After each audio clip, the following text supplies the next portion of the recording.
आजको वचन आशाको सन्देश नेपालद्वारा प्रकाशित दैनिक उपासना पुस्तिकाबाट आजको सन्देश। इमान्दारी नै उत्तम नीति हो। जय मसीह। आज आइतबार जनवरी 18 तारिक माघ 4 गते। आजको बाइबल खण्ड हितोपदेशको पुस्तक 10 अध्यायको 9 पदबाट रहेको छ र यहाँ यसरी लेखेको छ, इमान्दार मानिस निर्धक्क हिँड्छ, तर टेढो चाल चल्ने पक्राउ पर्नेछ। साँझको भोजको तयारीको लागि एउटी महिला मासु किन्न एउटा सानो कसाई पसलमा आइपुगिन्। तिनले मुख्य परिकारको रूपमा कुखुराको मासु भुट्ने निर्णय गरेकी थिइन्।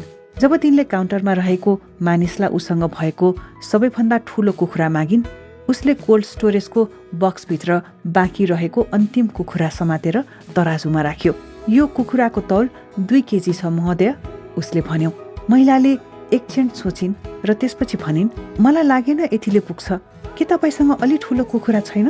तब उसले त्यो कुखुरालाई फेरि बक्सभित्र राख्यो, पग्लदै गरेको बरफमा अर्को कुखुरा खोजेको नाटक गर्यो अनि फेरि त्यही कुखुरा बाहिर ल्यायो। यसपटक त्यो कुखुरा तराजु तौलदा उसले चलाखीपूर्वक तराजुमा औँलाले यसो दबाएर तौल बढाइदियो अनि उसले मुस्कुराउँदै भन्यो, यो कुखुराको तौल 3 केजी छ।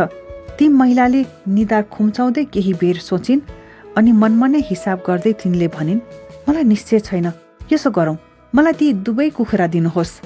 हेर्नुहोस् त, अब त्यो पसले कसरी फस्यो। यसर्थ कुनै शङ्का छैन कि इमान्दारी नै उत्तम नीति हो अनि यो कुरा यस जीवनमा र आउनेवाला जीवनमा पनि लागू हुन्छ। यस जीवनको बारेमा बाइबलले भन्दछ, इमान्दार मानिस निर्धक्क हिँड्छ, तर टेढो चाल चल्ने पक्राउ पर्नेछ। पहिलो कोरिन्थीको पुस्तक 4 अध्यायको 5 पदमा यसरी लेखिएको छ।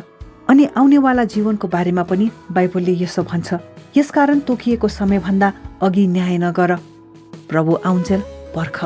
आमेन। परमेश्वरले यहाँहरू सबैलाई धेरै आशिष दिउन्। जय मसीह। आजको वचन नेपालमै सर्वाधिक पढिने र सुनिने दैनिक उपासना पुस्तिका।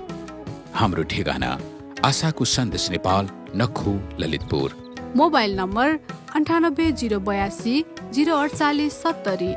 इमेल ठेगाना mos.radioministry@gmail.com। आफू सुन्नुहोस् र आफ्ना मित्रहरूलाई पनि सुन्ने सल्लाह दिनुहोस्। तपाईको आजको दिन आशिषमय रहोस्। जय मसीह।